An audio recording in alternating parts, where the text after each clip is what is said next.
Nope.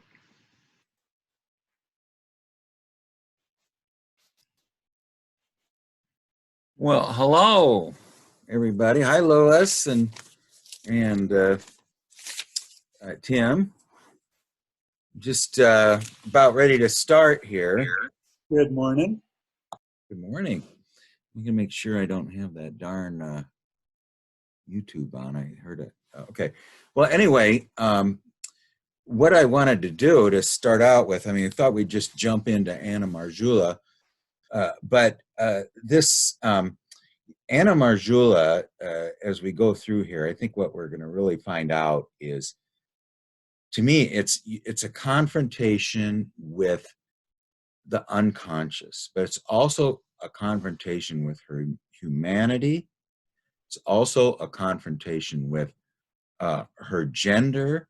It's also a confrontation with her biological role, and with the shadow and with the animus and just with the stream of life, that she's living. And her particular case was one of where she had a very negative mother. A very positive mother and a very negative father, But I just thought I'd read. This is someone who's just the opposite. This was a woman from one of Gerhard Adler's books, who had a very, very negative mother and very positive animus. So when we read Anna Marjula, we're going to find out that her animus was really assimilated with the devil, and we'll see her exorcise him just a little bit. But I just thought I'd read this real quick here. This is the story of someone with a negative mother complex and a positive animus, and the positive animus is this boy, and she says, a boy lived in a village amongst the high mountains. I might get rid of this, and I'll just read it here, so I don't have to look so hard. But here we go. But this is a very interesting little thing here, because it's to me it was both. I learned so much more from a woman's individuation than I do from my own. I think it's really instructive to all of us, But anyway, a boy lived in a village amongst the very high mountains. They were climbed a good deal for chamois hunters. Those are like goats. And men looking for crystals go into out-of-the-way places, and boys like to go where perhaps no one has ever been before. This boy liked to climb alone, partly in spite of and partly because of the fact that he had by nature a bad head for heights. One day he tried a ridge which was remote, though not so high as some. There was mist on the way, and in the end he did not know just which ridge he had climbed, but it was steep and well above the line of trees. There was nothing on it but dark, shattered rock and hardened snow. When he got to the top of the ridge, his first desire, as was natural, was to see what kind of valley there was on the other side. But when he looked over, he had a shock. There was no valley on the other side. The visible world had stopped at the top of the ridge, and beyond it there was absolutely nothing, except in force so far as darkness and emptiness are something. There was the boy, and there was the darkness, and there was no connection between the two. The boy was so frightened by this that no sense of that he had never experienced anything before like it. He wished there was someone to explain what he'd been seeing, because he could not understand it, but there was no one. It would have been possible to turn back, go down the ridge the way he came up, but that would not do very much good, because the darkness and the emptiness would still be there, and he did not feel he could ever be easy if he knew that there was a place where the world stopped completely, and he didn't understand it. Although also he might have to go into it sometime, and he didn't know how he would manage it if that happened. So he stood quite still on the ridge, which was covered with loose black stones, and stared at what was in front of him. Sometime later, he found that he must have turned back and some way down the ridge, but he didn't know what he was doing. He was halfway back to the village, but he was still holding in his hand a piece of the black stone, which he'd picked up where he'd been standing. And he finally discovers that this is no man's land. Some other boys had seen it, and there's no map of it. He shows a priest the black stone. The priest had the black stone, but it'd start to turn white, and this priest knew something about it, and but the idea was there was no map to this. But see, this unknown realm is the Great Mother. See, this is the Great Mother. Like we were talking about last time, Tim, the difference between when a woman is frigid. You mentioned that intimacy was this feeling of is the ability to be penetrated, and this was what the frigid person who doesn't want, who has a phobia against this the nature life or of herself, and she doesn't want to do this because of that feeling of dropping down into the dark, of this jump in the dark, because it is really it's felt a little bit stronger by the woman. But anyway, this woman has this connection with the animus that's very positive. It's the young boy who goes and discovers the Great Mother for her. And what we're going to discover with Anna Marjula is that she's has the opposite problem, which is that her animus is the devil, and the Great Mother is the one who helps her. So I've been thinking about the dichotomy between Eros and Thanatos. Yes. Eros, I think we understand because it's positive and because we are attracted to that forward, positive side of life. And I find Thanatos harder to understand. And I've been kind of going over different metaphors to try to figure out what it's like. And one of them I've arrived at is I think a metaphor of a bridge between two people. Mm-hmm. Yes. You've got an individual here, an individual here. And, the London Bridge is just two towers it's called the Tower Bridge, mm-hmm. with a platform in between. Mm-hmm. And that's one metaphor for a relationship. Another is this arch where the two actually form a unit, and there is a tension that spans the whole structure. So the Eros in that case is the force of gravity. So if there's one person leaning on another, the gravity goes through the other person into the earth. And the opposite of that, the Thanatos, is the resistance, or the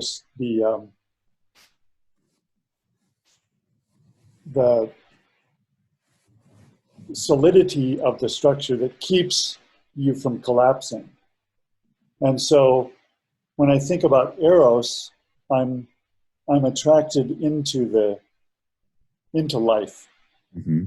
And when I think about Thanatos, that's the fear of being penetrated, or the fear of discovery, or of losing yourself being subsumed by the other. Is that Yeah, possible? it. It is, and it's something that's come up, in this book, Ion. Is the um, idea of the well, it's the idea of the I thou. You know, the I and the thou, and Martin Buber said that you can't really be an I unless you have a thou, or there is a thou. But what is created between the I and thou, they're separate, they're other, they're not the same, they can't really be united, is this bridge. And that it's like even the connection between the I and the thou is like the transcendent function between two opposites. It creates this third thing that's called the relationship or something. And Martin Buber said that this was a sacred space. This I thou, and what he called, there was the I and the thou, and then there's the I thou, which is one word, and that is the sacred space, which you won't find anywhere else. So it's this mystery of the encounter, the mystery of meeting another being at a deep level, not at a surface level, but at a level of where it's very close to soul. It's something, or personality number two to personality number two. It's something a little bit different. And I used to have, one of my analysts was telling me that he had a friend that was like that every time that she would meet someone, she would try to establish, and not in a conscious way, but this was just her way of being, this sacred I thou, this one word between her and the other somehow. And she was very master at doing it, and he was mentioning that to me, because at the time I was saying things like, I don't feel comfortable in my own skin. I had this feeling that I was a stranger in my body, and this is typical of a poer, and I don't feel that anymore, but it was palpable at one time. But anyway, I think we'll just jump into this Anna Marjula, and we'll start with this one dream that she had. This is the dream. You want to read it, Tim, and we'll just, or you don't have to if you want. I can do it. I just forgot okay. my mic was off. All right. The patient approaches a big building. A nun comes out of it, welcomes her, and gives her a rosary, which consists of only a few beads. Every bead is a prayer. The nun tells her to thread more beads onto that rosary, black beads, which will become brilliant and radiant as soon as she has threaded them. Now, well, this is what we're really reading about too, is her, she keeps calling it her fate, but it's really is her rhizome. I always like to draw pictures of things so I understand them better. Here's the nun.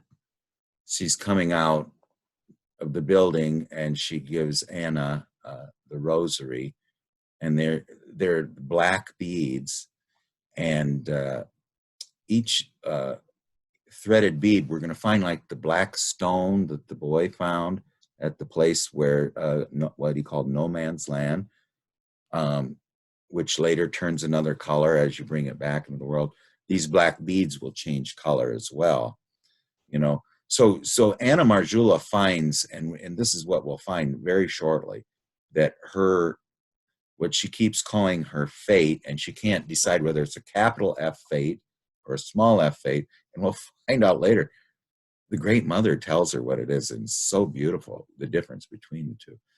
But that her rhizome is to be this kind of a nun, and that's not unusual for a woman. This is in the past, the woman was the she all prophecy, as we as Eric Neumann told us, came from women, and this is the memorial stone that Jung made for Toni Wolff in 1956. I think she died in 55, but there's 5 characters on it, and it says Toni Wolff, and then it says fragrance or flower, and then it says nun or sister, and then the last one is abstruse or mysterious. So she's this mistruse or abstruse or mysterious flower sister or fragrance sister that Jung said. And these are, by the way, ginkgo leaves, and one of them has fallen, and that is Toni Wolff. She's fallen off the stalk. So that was kind of her role, was this mystical sister, and this is what we're going to find out. It's a long process of finding this out, by the way. It takes a long time. And, the Great Mother told her in the first conversation, it only happens bit by bit, and I it's interesting too, because it's Valentine's Day, or it's just yesterday was Valentine's Day. And, I'm doing these active imaginations, and, I go, they're always developing bit by bit, and I go to the top of this ridge, and I look out, and there's the river, except now my right eye is like a ball bearing. I can't even see out of it. So I can only see out of my left eye. So I can only see the left side of the river. And this kind of comes from something Barbara Hanna said about her soul. He told her, he said, your world is as strange and mysterious to us as our world is to yours. So, is he talking male or female? Us and us. Well, the soul was talking about the inner world compared to the outer world. The left hand versus the right hand world. So for the ego, the left eye is like a ball bearing, and it can only see the right hand side of the river. So when I go this way, when I'm going down to the unconscious, now I'm a left-eyed person. I can't see the right side.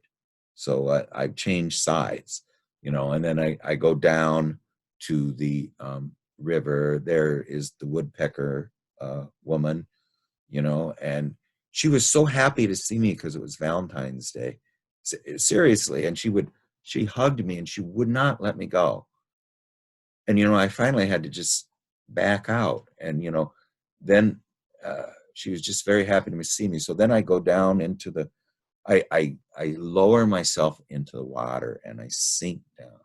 And then I try to see the nymphs and the mermaids in there. And then I come out in a cave, and I walk up to the cave, and I come out in the opening. It's an alpine field filled with flowers and bees, and the Great Mother waves at me, and I go over to see her.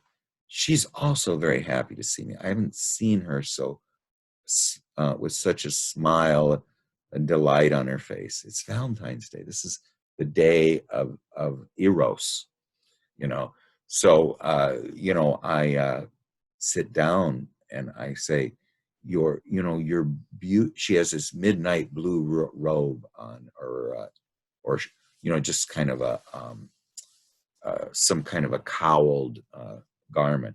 And I said, it's just so lovely today, this midnight blue. And I said, you look like the moon. And suddenly she brightens up like she did when I talked about bees. And behind her, in radiant, is the lunar disk. It's completely silver, and it doesn't leave. And so she's the moon.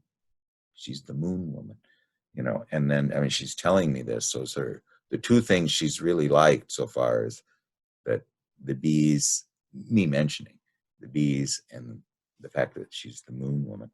And anyway, then the anima was there, and she wanted to dance, and this is, yeah, the thing is, these figures are starting to come alive bit by bit, and you have to kind of, the way of seeing them is not like in a movie. It's very subtle, and you have to be open to this subtleness, because it's not perceived. It's, you're really perceiving a dream while you're awake, and the awakened mind is not used to perceiving dreams while you're awake. So I think that's the skill that you develop, you know. But anyway, so now she's had this dream the about the nun giving her this rosary beads, and she says the beads are prayers, and each bead is a prayer, and the prayer beads were called humility, poverty, and fasting with the heart. Now this is an anticipatory dream. This is not one that she's achieved yet. She's far from achieving any of these things that she's mentioning. She's not humble. She's not giving up all her possessions, which are her, her holding on to her suffering. That's her possession. It's holding on to her suffering and being a heroic martyr. She won't give it up. And fasting with the heart, which is, what is what Meister Eckhart said was the way to, it's actually, I think, is a different way of saying, of going in to the having. I really think it has to do with the dialogue with the inner figures, fasting with the heart. I mean, it's a way of, Meister Eckhart said it, but it's I think it's fasting from the ego world and starting to live out of the heart world. And when you're living out of the heart world, you're dealing you're dealing with feeling and intuition now, not with thinking and sensation. So anyway, this non-spiritual woman, and this is Anna Marjula writing in retrospect, was the woman that Anna had to involve herself into and accept as fate. Okay, well, she keeps saying fate, but what she means by fate is more like this. This is something. Oh wait, that's the wrong one. Let's see. What she means by fate is this. This is something that Agnella Yaffe wrote. She says, the ego is free in that it can either accept the inborn task that was given it by nature, by the self, be its agent in the world, and be fed by and nourished by its nature's living spring, or it cannot accept the task and live life cut off from its roots.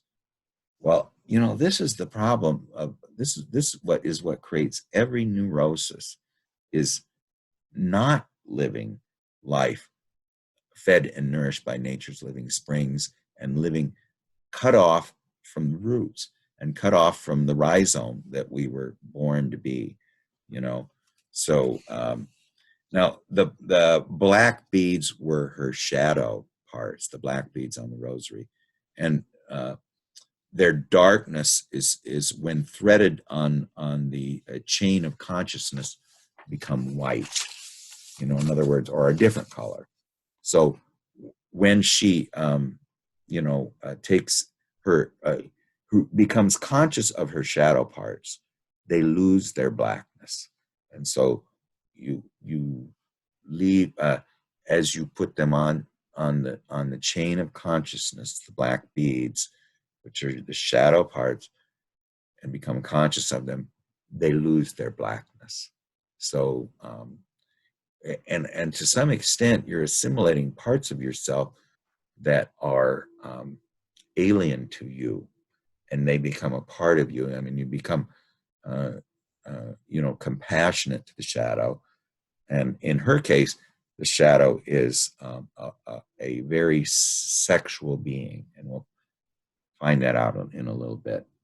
Okay, so anyway, then let's see if we got anything else. So, oh yeah, here's the next thing that, so, you would think this dream was so impressive to her that she would have changed her attitude. But she only changed for a little while she was still impressed with the dream. But the clear language from the Great Mother provoked the Animus to add his drastic comments, and Anna identified with him and believed every one of his words. So it didn't take the dream. Of course, it was an anticipatory dream. So the anima deceives Anna again.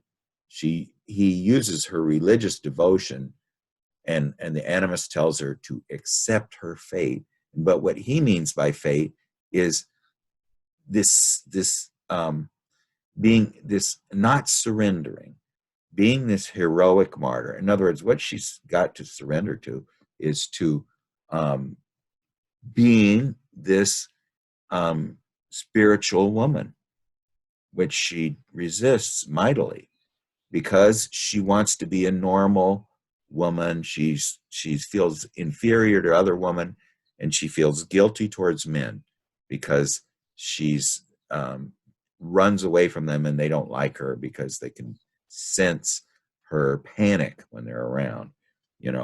So he's telling her accept that fate and accept her suffering because of the fate, her feeling of inferiority, and her feeling of guilt, and accept it willingly. But this means she doesn't heal, and she remains the wife of the Animus. So she gets this, The wife of the Animus? yes, she's the wife of the Animus. So, and he tells her that she gets vicarious sexual satisfaction out of her readiness to accept this suffering. And Emma Young, her analyst, tells her at that point, she explains to her the difference between obedience to God, obedience to the rhizome, obedience to her root, obedience to nature, and obedience to the animus, who at the time is really the devil, and she finds this out later. So and Emma Young also tells her that she has a tendency towards masochism, which is just accepting pain willingly because of her extreme femininity. That she's an extremely feminine person. So this is a new fact that I wasn't aware of till Emma Young mentions it, that Anna Marjula was this extremely feminine person. So she's has this tendency towards masochism, where sadism, which is the, somehow wanting to inflict pain on others and getting some satisfaction out of it, where masochism is accepting pain on yourself and getting some satisfaction out of it, being a victim or being someone who's victimizes. Anna could see sadism as extreme masculinity, according to Emma Young. So Anna could see this tendency towards masochism, and it led to her second discussion with with the Great Mother. So this is the second discussion with the Great Mother here. Okay. All right. And this the patient says, my Great Mother, if I could only reach the positive acceptance of fate instead of cherishing that passive and foolish courage which causes me to stand the neurosis and suffer this masochistic satisfaction. And the Great Mother says, look your masochism in the face and see the moral satisfaction that you get out of it. And by moral, she means meaning, that this sort of justifies your existence, that you get out of it. And the fortifying conviction that you are a heroine willingly drinking endless cups of bitterness. You distill ego admiration out of that and supposed vigor. If you can sacrifice all of these possessions, which seem so valuable to you, then positive forces can get into action. And then Anna says, I'm going to say Anna instead of the patient, my life is built up on heroically borne suffering. This is my support and justification, keeps me going. If I am to give it up, I shall be very weak. And then the Great Mother says, you are very weak as it is, only you don't know it. And then Anna says, is it right to assume that my desire for greatness has provided me instead with a great neurosis? I mean it this way. If I can't be great in real life, then at least I can be great in suffering, And the Great Mother says, you have never been able to sacrifice your desire for greatness, your megalomania, and only be just a simple, ordinary female. Therefore, you chose, so she can't give up her megalomania. You chose neurosis and the possibility for passive greatness through suffering because I'm not great. Your neurotic suffering was great, but sterile. It's a dead end. Again, masochism is a dangerous power. In the heat of suffering, masochism identifies with its opposite, sadism. You torture yourself. Can you recognize the sadist in yourself? And Anna says, I've always called him Animus. And the Great Mother, the one who cannot be fooled, she says, look at this ambitious neurosis of yourself. Let us call it by a big name, sadistic, masochistic heroism. We might as well call it faint-hearted fear, for you are too insipid. You're too weak, to become aware of your conceited shadow. Change your negative heroism into some positive humility, which would be surrender of this desire. The first proof of real greatness is to own the dark forces in one's soul and humbly feel responsible for them. If you can do this, you can serve me, the Great Mother, instead of Mr. Animus. Real greatness consists in ego sacrifice. Real greatness consists in ego sacrifice. Now, to me, I don't know, you can chime in here, Tim, but to me, when she says real greatness can lead to truth, comes from, she says, let me repeat it. It's real greatness comes from giving up her ego or her desire, from humility, ego sacrifice. Now, a lot of people, when they hear that term ego sacrifice, they're thinking, I'm not going to do that. I hear a lot of people who don't really understand what that term means. But to me, we're gonna really flesh this out as we go through here. But what ego sacrifice means, let's say to me personally, okay, it means to humbly lend my awareness to the living presence within myself and have a dialogue with that living presence. I mean, to me, that's what is meant by ego sacrifice. I lend my wonderful evolution of ego consciousness to the this force within me that does not have ego consciousness. But what does it have to give me in exchange? It has to give me in exchange the wisdom of the depths. It can make me an unlopsided person. Yeah, that sounds exactly right to me. This little section hits really close to home for me because I kind of inhabit that same sort of thing.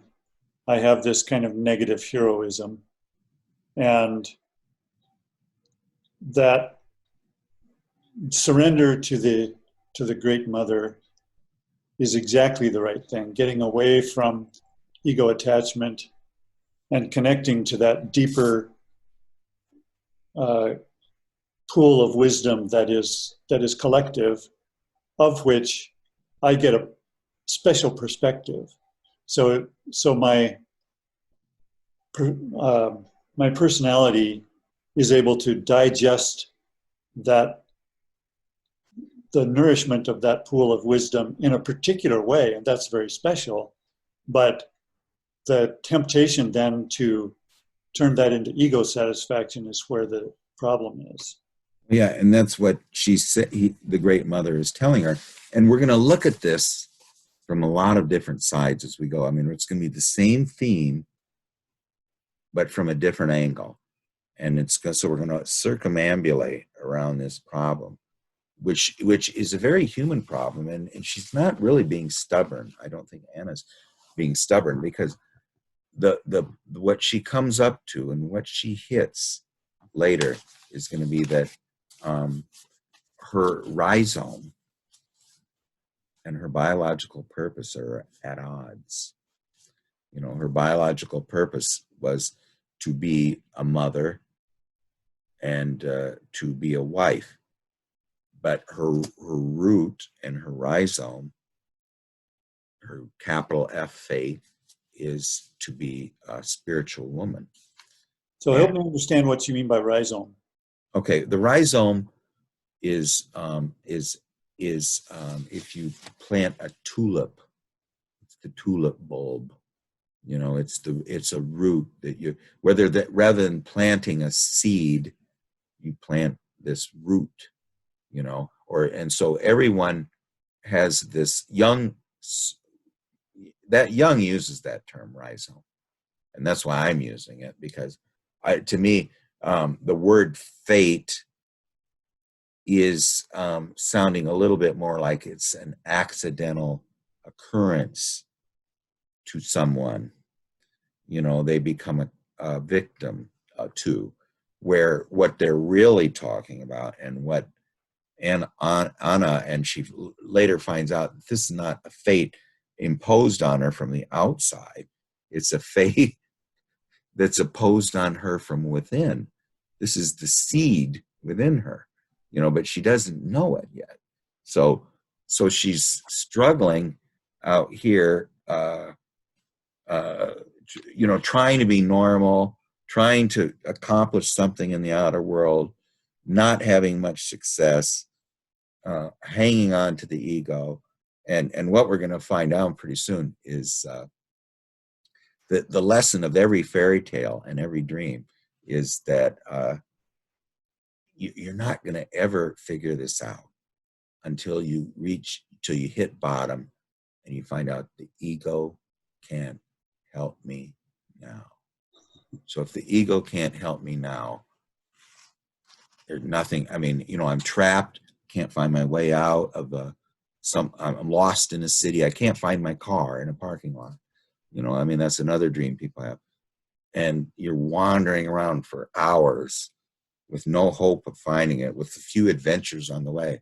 And but that's really is the situation Anna needs to reach before she can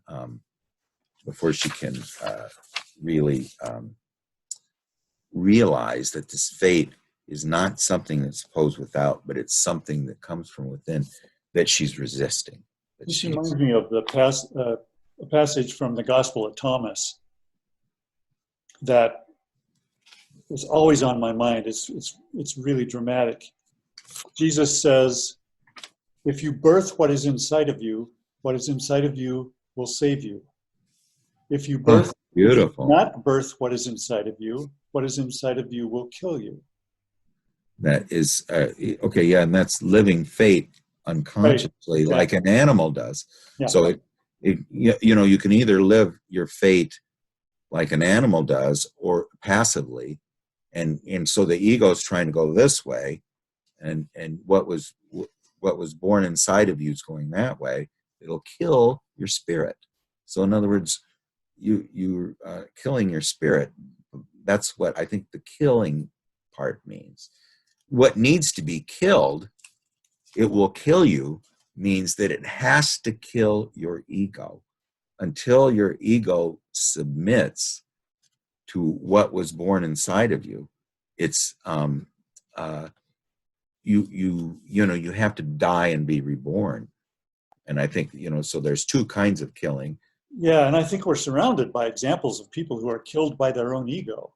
Yeah.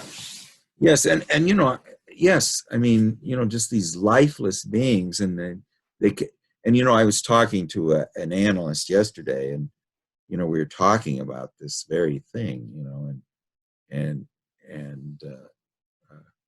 just this resistance to lending your awareness to these inner figures, or to realizing that you do have something within that is you're not the master in your own house. This force within you is what needs to flower, not the ego.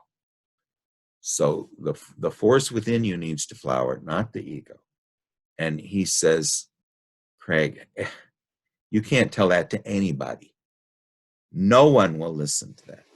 And I said, well, I know that's the disease of this age. It's this age where this awareness, this kind of rat-a-tat-tat in, never-ending loop inside our brain, we think this is reality, and it's a dead end. It doesn't go anywhere. It's what the Great Mother told Anna is it's sterile. It's by sterile, she means it won't bear fruit. So it's a dead vine. There's not going to be any fruit that grows on it. So, anyway, just to conclude. Well, going back to the rhizome idea, mm-hmm. I'm trying to get this in my head. It's not the seed, it's a piece of the root.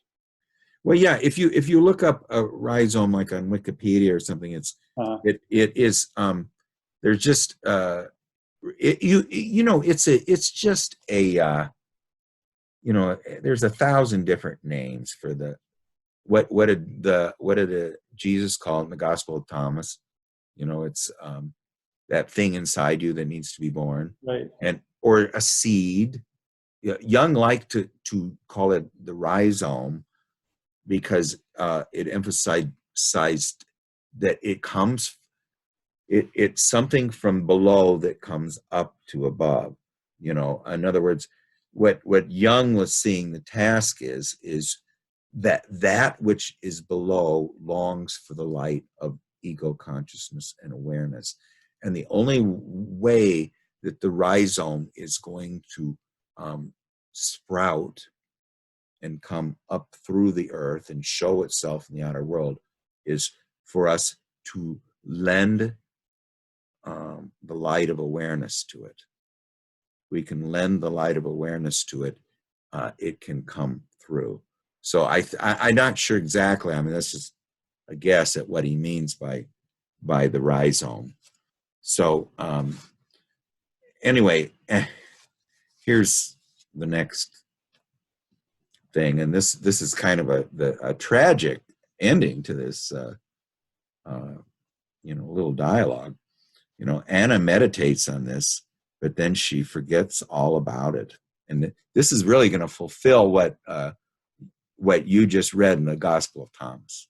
Okay, the next few years that she suffers. Anna meditates on this, but then forgets all about it. For the Animus was also meditating on it. And a new plot, he hatched a new plot to regain lost territory. He's more cunning than her analyst and more cunning than Anna. She falls ill, and she has years of medical treatment. Doctors are unable to cure, and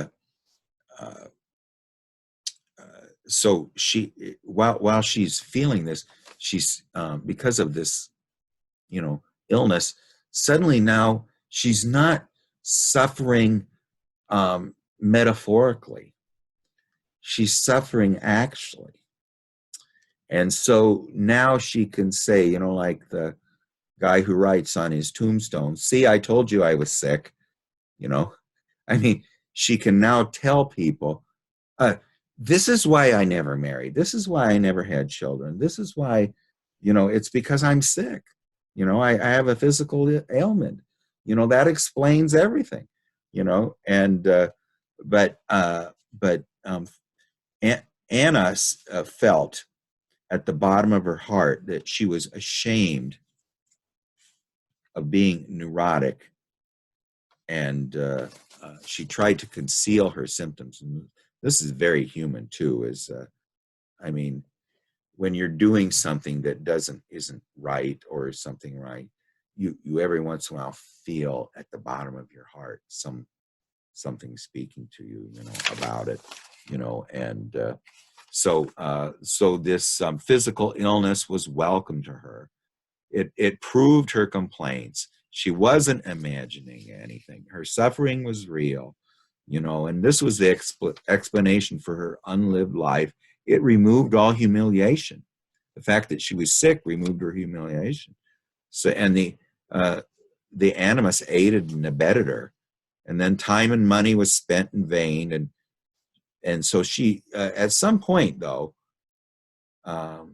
she turns back to analysis, and it became evident that her analytical processes had been damaged by this interruption. But the patient seemed more ready for analysis. She wasn't ready for it these years before she got ill.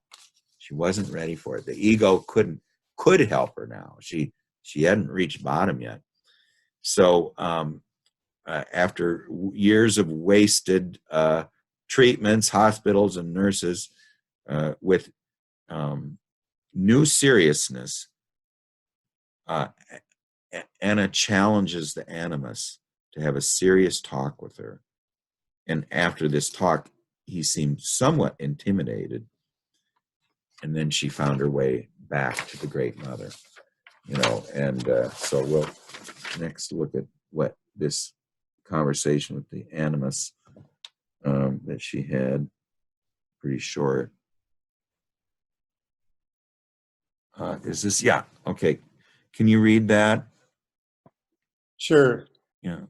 Patient says, if my illnesses are Animus opinions, you must be able to explain to me the idea behind this.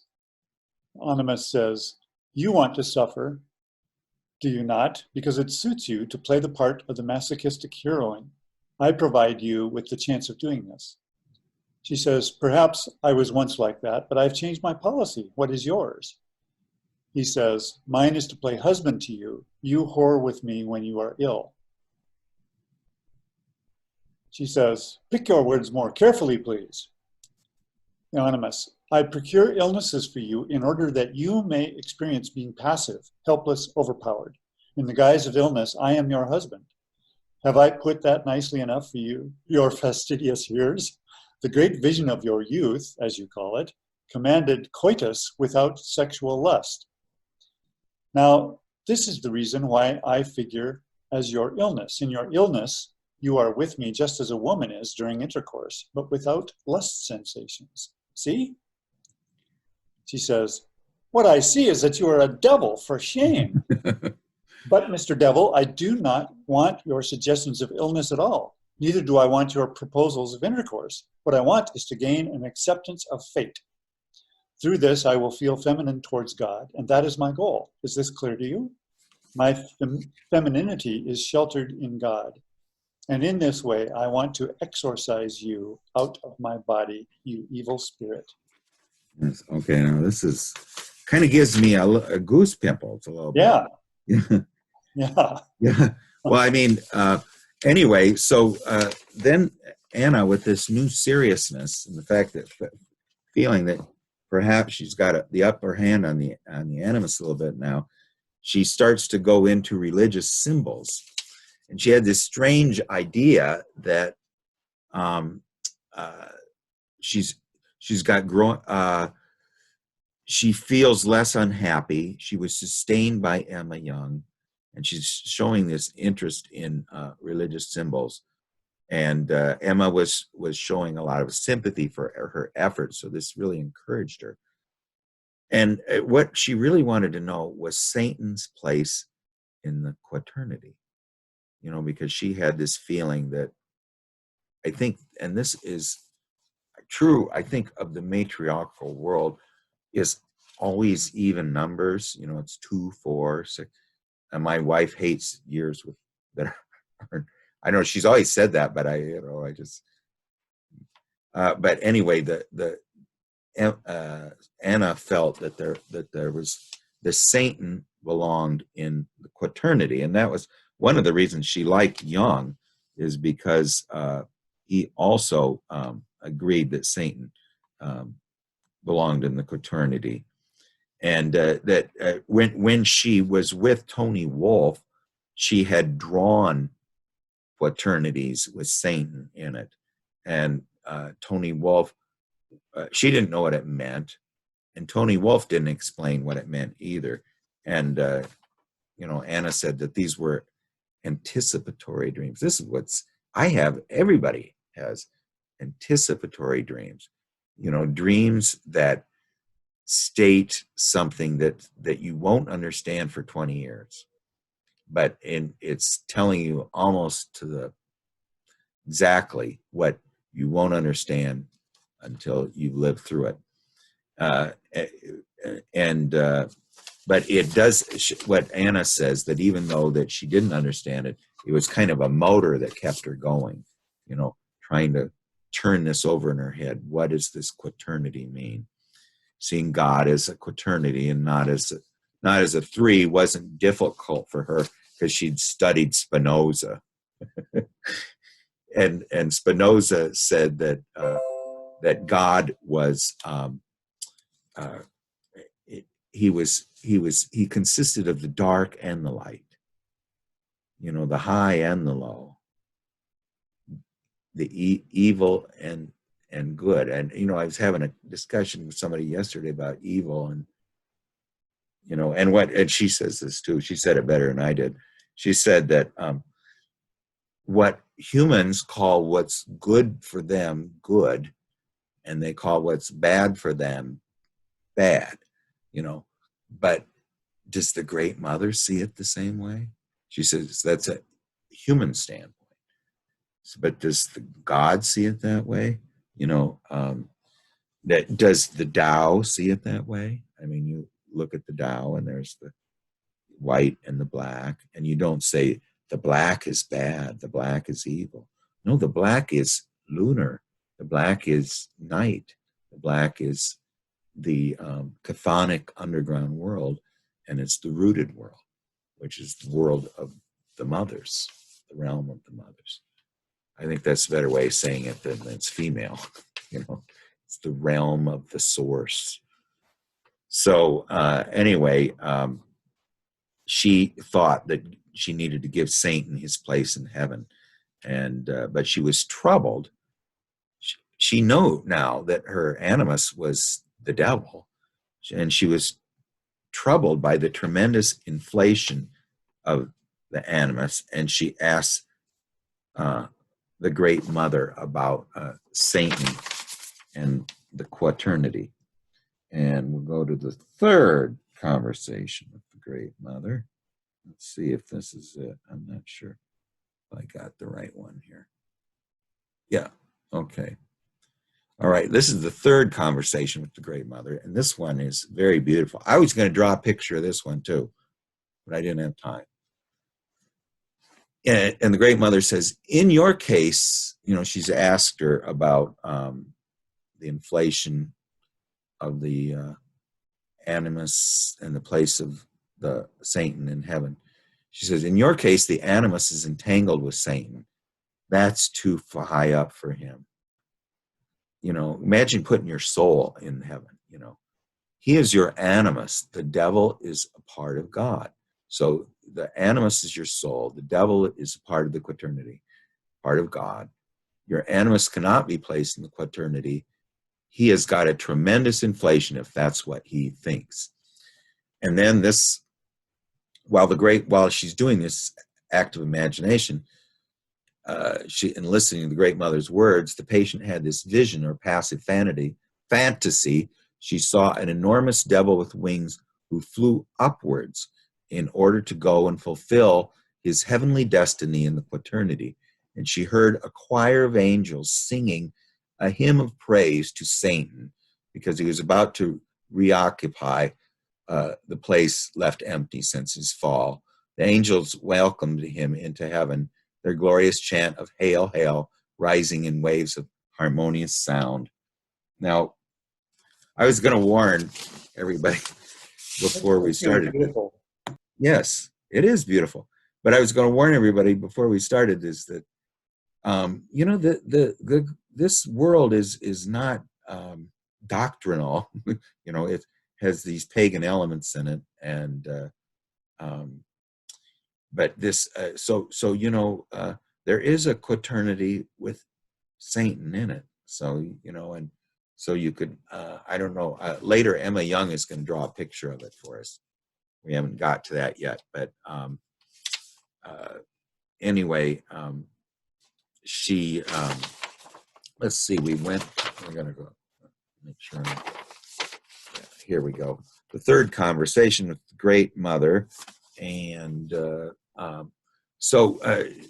here Anna's interpreting it, and she says it was remarkable that Satan, and this is what Anna's saying, it was remarkable that Satan and Animus were disentangled at the very moment that the Great Mother alluded to it.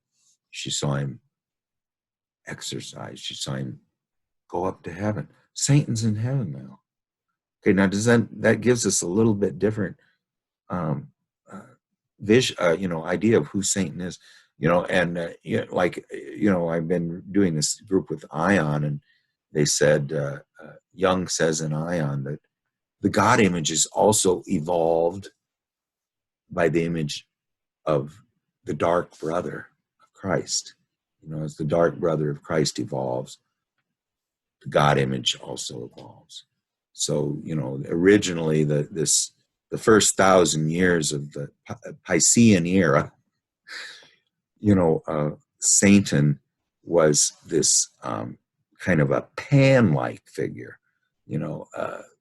was this horned being, with hooves, who's Pan. That's the great god Pan. Why are you calling him Satan for? Well, because he's got too much body in him. He's too related to the matriarchal mother world, and he's too related to the earth. And this is what we want to sublimate. We talked about the word sublimate from. This is what we want to sublimate from, is that world. So that world to us is the evil world. This is the world of the of the mother and of the body and of nature. We want to be totally spiritual.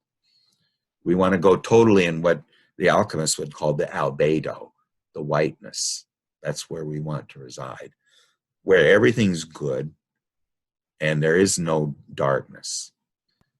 So that's, yeah, go ahead. One of the things that has always bugged me about our bizarre culture is you know, we're founded by Puritans who are people that fled Europe looking for a land where they could practice greater repression. And, and Tell me about it. they died out. Weird. Mm-hmm. They died out within, what, a century?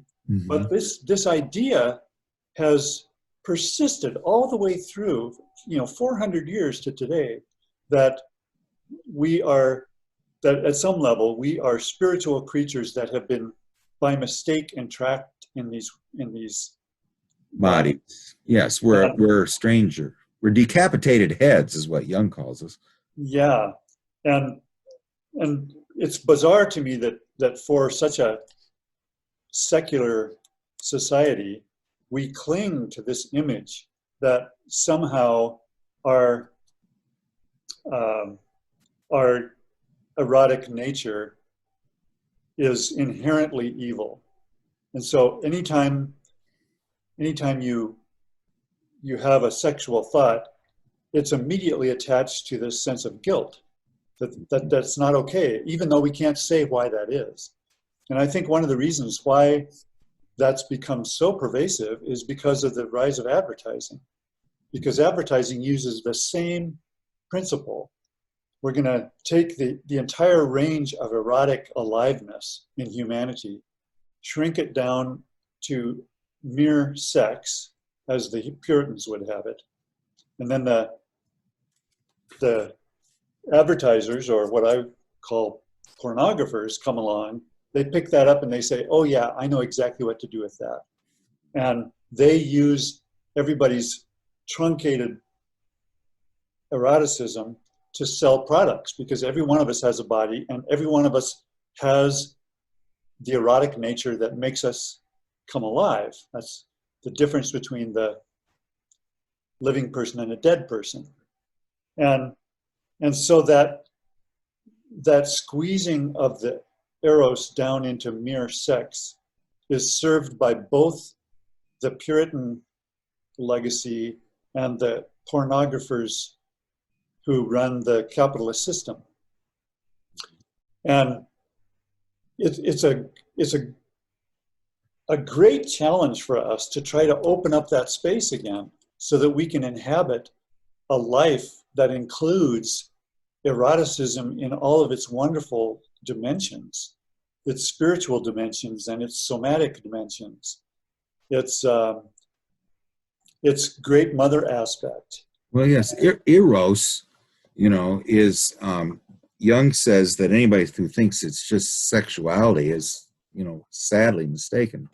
And the idea, I mean, I like where you said, that was one thing James Joyce said about art that did not serve, the unknown muse, was pornography.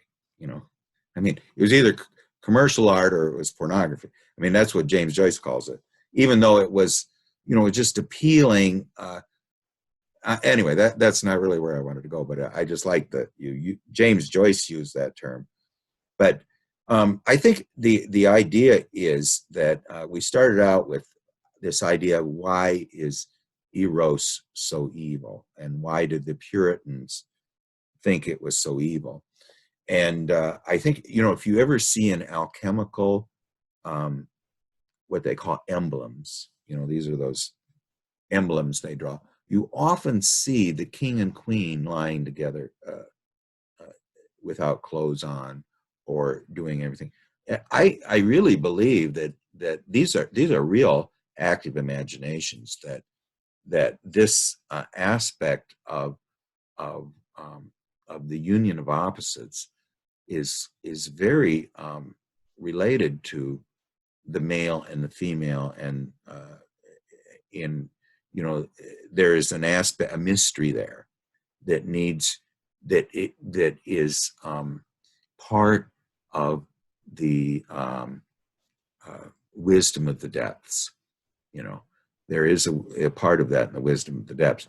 Now, the reason that we're so divorced from it, and they're just concentrating on the albedo, or the whiteness, and so the first half of Pisces, the evil one, is nature, the second half of Pisces, the evil one, what they call the Antichrist, is really the anti-self. This is the one the ego has so far removed itself from the sphere of the participation mystique that it was in. I mean, it's went to such a far extreme that the ego now feels it's a god, So what Edward Edinger says is that the anti-self, I like that term better than the antichrist, and it's, in other words, it's that force that is opposed to the wisdom of the depths. The antithesis of the wisdom of the depths is now, he says, the personification of the ego archetype in the second half. And so now this Satan is an ego which is disconnected from the wisdom of the depths. So the Satan of the second half of Pisces, when this ego becomes so horrible or so disconnected from its roots, that evil one now, and you talk about capitalism, but you can also talk about just materialism and rationalism. I mean, the rationalism is the revenge of the father archetype, and materialism is the revenge of the mother archetype. So what you have, these layers of materialism, rationalism, egoistic, this is the reality, the entire encompassing reality. That's what really reached a climax, I think, in what they called in 1913, which they called the break. That was right before World War II. That was right when Jung had his Red Book visions. It was when Einstein came up with theory of relativity. It's when you had Picasso and Brancusi and Bertolt Brecht and Gertrude Stein and all of these figures, literary figures, James Joyce, Thomas Mann, you can name all the other artists, Paul Klee, all these people came out.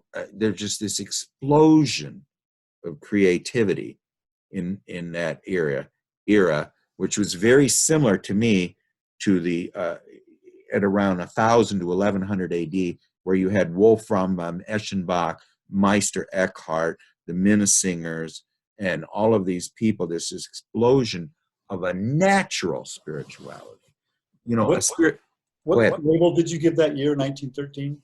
Well, it was called the break. The break. I mean, this was where suddenly turning in a widening gyre, the falcon cannot hear the falconer. That's this from William Butler Yeats. It was this era of where all, and World War I did it like nothing else. It broke up all of the symbols that had informed Europe spiritually, had all been destroyed. So that's when you start to see what was called nihilism, after, and it really, it started out with this wonderful flowering of literature, music, and art. And then that lasted for 20, 30 years. And of all these great minds and science, so really there seemed to be something that every one of the four functions was flowering: intuition, feeling, sensation, thinking. They're all flowering at once, but then it just peters out, around, I think, close to after this World War I, and people trying to integrate this horrible event in Europe, this war for no reason, where, you have 200,000 people killed in one day, and then suddenly you have the rise of Lenin and Stalin and Mussolini and Hitler and Franco, in Spain, and so there's all these totalitarian states in Europe who kill the spirit. Yeah, I wonder, I hadn't thought of this before, but I wonder if that incredibly volatile moment in history, if the human being had just sat down and said, now, wait a minute, let's take stock of what has happened here and try to evolve as spiritual, enlightened creatures instead of just plunging ahead. Okay, let's regain our territory, and the dead are buried. Let's turn our industrial machine toward prosperity. It's a tremendous opportunity. I mean, Yeah, yeah. how it went away so fast is really amazing, because these were great personalities, unbelievably great personalities. I mean, William Butler Yeats, James Joyce, Pablo Picasso, Albert Einstein, Brancusi, all these just unbelievably unique pioneers, who were coming out of the age of Impressionism and, into this, it's just a very creative world, especially in literature, with Ernest Hemingway and Gertrude Stein and, Faulkner and all of these people. This is just such a wonderfully flowering, but at the same time, you have the deadening spirit of these totalitarian states, and then the creation of this, this killing stuff, and I don't know what's going on. I mean, I can't explain any of that. Well, But it occurs to me that we are in a very, very similar situation right now. And even this week makes me aware that we're at some kind of an apogee right now. Here's a not only a national crisis, but a worldwide crisis. And if you look at the coronavirus and the fires in Australia, and all of these things are happening all at once, at the same time that America is losing, or U.S. I should say, is losing its democratic underpinnings. And we are at this same critical moment. And I would pray to God that we do not do what we did after the First World War and just plunge ahead into some kind of industrial solution. But well, instead, yeah, I mean, this is really how this is all going to play out is on the geopolitical scale. I don't know, but I mean, it still is a tremendous opportunity for I guess what I see right now, and this is I mean, I can't deal with anybody but myself, and this is what Jung's opinion was, and a lot of the Jungians at that era, the first and second generation, is that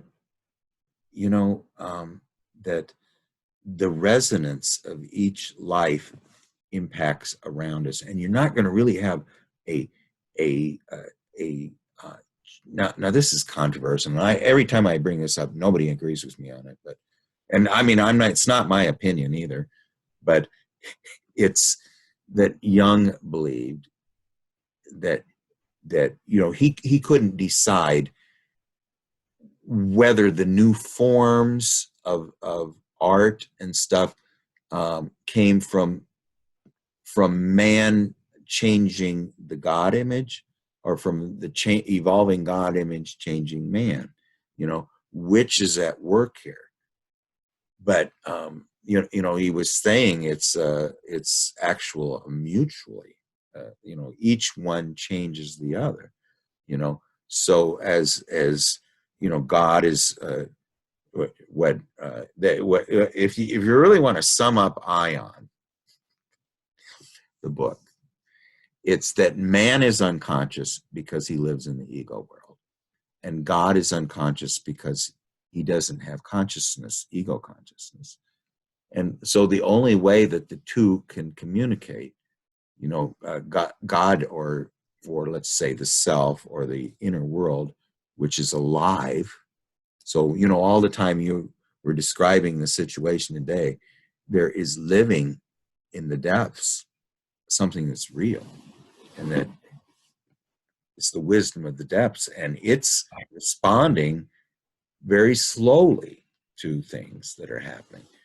But so you got the unconscious ego, and you got the unconscious because it's not aware of this presence within it, and unconscious God because it's inside of us. It's not outside of us. So since we're unaware of it, it's unconscious.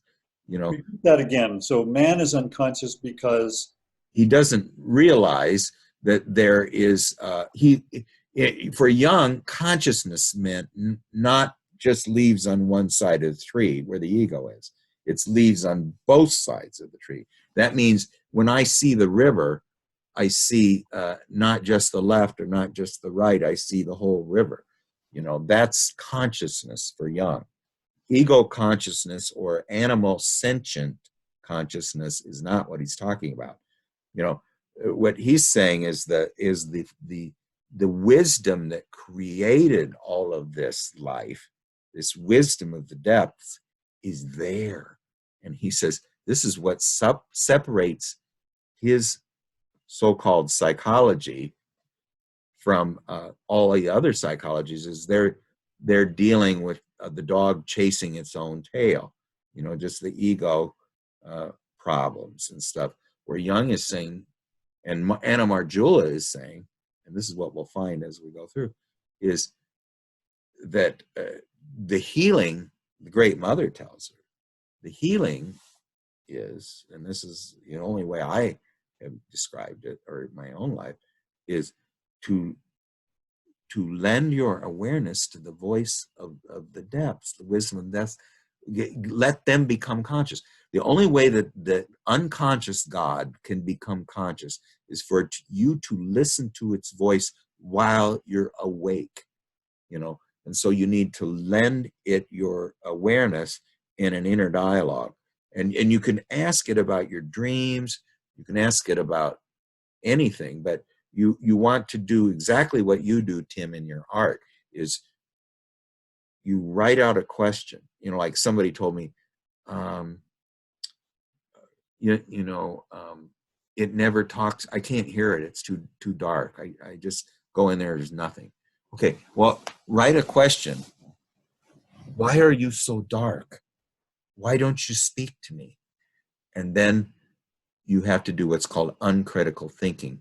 Answer it, writing, and not trying to have your boots outside the door, trying to answer with the boots outside the door. And you just keep doing this. And it's such a gradual process because there's so many things to cover. It's bit by bit, Incidentally, you're really good at that. And a lot of people, I think, have trouble with that when they hit that dark spot. I don't know what to do. That voice didn't say anything to me. And it just makes me wonder if sometime you do a little bit of a lecture or sure on how that process happens.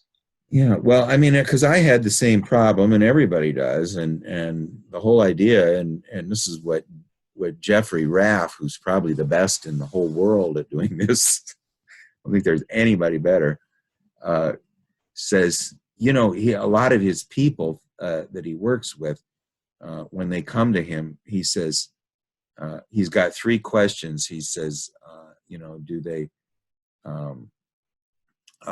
are they really willing to, let the ego be servant to anything, to this voice within? And then secondly, do they, he wants to know how serious they are. And so first of all, are they able to do it at all? Secondly, how serious are they about it? And thirdly is, will they be persistent? Because this is, what if you ask somebody to go play a concert violin tomorrow, and they never picked a violin up in their life? I mean, what really, and I'm talking about the practical aspect of this, is to listen to a dream while you're awake. And, I've been doing this for, I think about 6 to 8 months now. I was doing analysis with an analyst before that. And, I'm just beginning to see things not clearly, but, clear. If you're, I know something's happened. I feel the reality of it, I mean, like the woodpecker woman won't let me go. Well, what do you mean by that, Craig? She wouldn't let you go. I can feel her not letting me go. What do you mean that your right eye turned into a ball bearing and you couldn't even see the right side of the river? See, first of all, I'm not resisting. I'm being very, I do about 10 minutes of meditation before I do it. And, and then what I do is I try to go down, I describe this little journey, and I just try to say hi to everybody right now, maybe it'll get better later. But a lot of really great things have happened. Like, that one where I asked the Great Mother, what do you want me to do? What do you want me to do? And suddenly I feel these roots going into the earth. And then I feel being moved back and forth by the wind, so I'd become a tree. She said, do you want me to become a tree? So, it was a very pleasant feeling, by the way. And in one of the, I'd never had this happen before, and so then I wanted to happen again. And I go and I say, can I become a tree again? Well, no, it was my feet became heavy as stones, and so I felt my feet become heavy as stones. And I asked the Great Mother, what does this mean? She says, you're not a tree. You need to have more gravity. You need to be closer to the world of nature. Now, contrast this to the albedo world, the spirit world, where in the emerald tablets, Hermes says that its strength is perfected when it returns to the earth. This is the bodhisattva. The bodhisattva doesn't deliquef, they say, and just disappear when he achieves nirvana, which really means no qualities. So this is what when there's no qualities, you've entered an astronomical black hole, so everything's latent now. There's nothing happening. So this is the state, what they call the nigredo, of the unconscious God within us. And the only way that it can rise up to awareness is for ego awareness, which is the master at differentiating. That's what logos is for. So here you're using both logos and eros. You're giving these characters qualities and stuff, but you're also, that's the logos side. Okay, you're differentiating. But then the ego is trying to relate to them, trying to create some type of a I-thou relationship, which is the I-thou in the middle, where this is that sacred thing that you spend. And this is why you delight when you see someone you haven't seen for a long time, that you were very intimate with. I mean, you're feeling the I-thou come up. you know. Well, I mean, I feel that with these inner figures too, that the more time you spend with them, and who knows what they're going to be. Mine, you know, didn't really come up automatically. I mean, and they're all feminine, you know, they're all happy on Valentine's Day. Well, anyway, I maybe we'll, unless do you want to have any ending words here? And we'll start up with, I think, the fourth dialogue next time. Well, yeah, my mind is just spinning because this stuff is so critical, and we are in desperate need of this kind of awareness. I think I told you I'm teaching this class right now, which is I've been teaching for years and years a class just on figure drawing. You see a person, how do you put it on paper? And this year, for the first time, I've started to teach a class on the alchemy of figure drawing, and it's not about drawing. It's all about this stuff. It's about the artist as ego and the model as the world. And these principles of separation and tension and the circumambulatio and the desire for conjunctio is all manifest in this relationship. And I've been practicing it for 20 years or so, just on my own. And I realized, my gosh, I got to tell people about this because everybody needs this in their life. Well, and so, you know, I'm right now writing the material for the next class, and all of this feeds into this idea that there are so many dimensions to the dialogue between the inner and the outer, the yin and the yang, the male and the female, upper and lower. And I think this is what the entire human experience is about. And I look at the universe and I see the way stars are attracted to each other and fuse and explode and create new solar systems.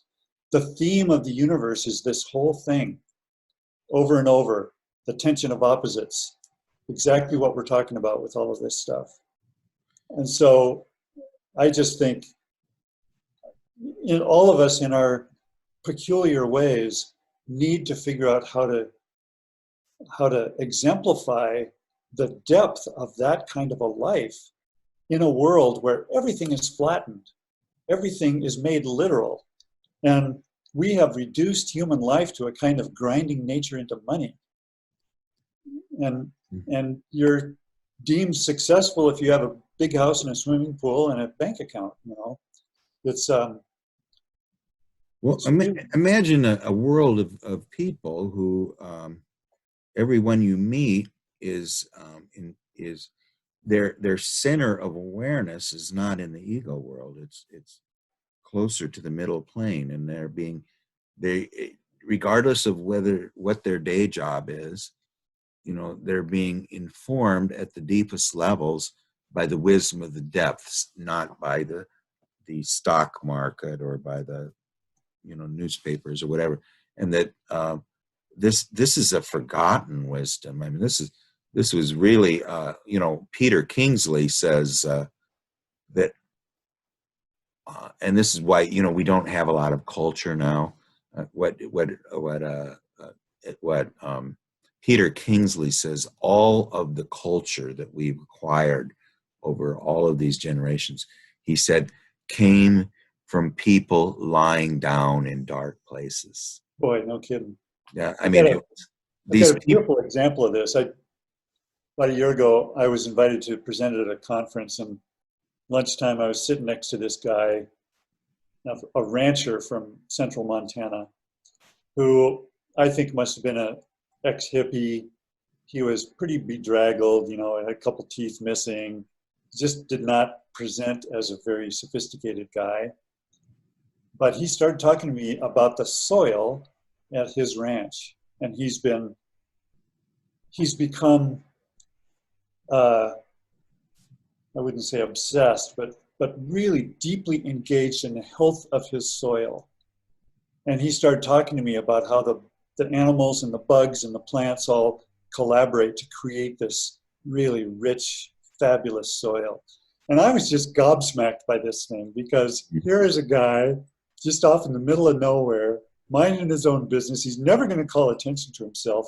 And he is communing with the Great Mother. He is doing the hard work of, of, of uniting the opposites. He's taking his consciousness and melding with the wisdom of the earth and making this amazing kind of building a, he's bringing up the rhizome. He's building a future that all of us are going to depend on. Well, because if we don't know how to take care of our soil, we're not going to survive. Yeah, well, I mean, it's just you know, it is, to me, it's you don't. This is the wisdom of alchemy, is that you're not redeemed from the outside. You redeem the wisdom of the depths within yourself. So you are the redeemer of yourself. You're the redeemer. You bring the wisdom of the depths up to you. So you actually you give this wisdom a life within yourself. But you can't do it unless, you know, you do what Jeffrey Raff says. You know, you have to. It's not easy. It's painstaking work. But it actually is the European way. You know, this is the way that actually according to Joseph Campbell, Northern Hemisphere hunting tribes do it. So, you know, it happens elsewhere, but it's a little different way because of the, you know, the fact that their climate is different and it grows a little different. But anyway, well, we'll pick this up next time.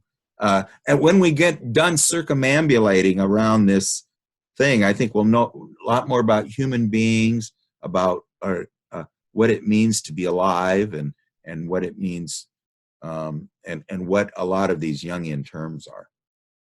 So we'll see you next time. Thank you so much, Tim. You bet. Okay, bye now.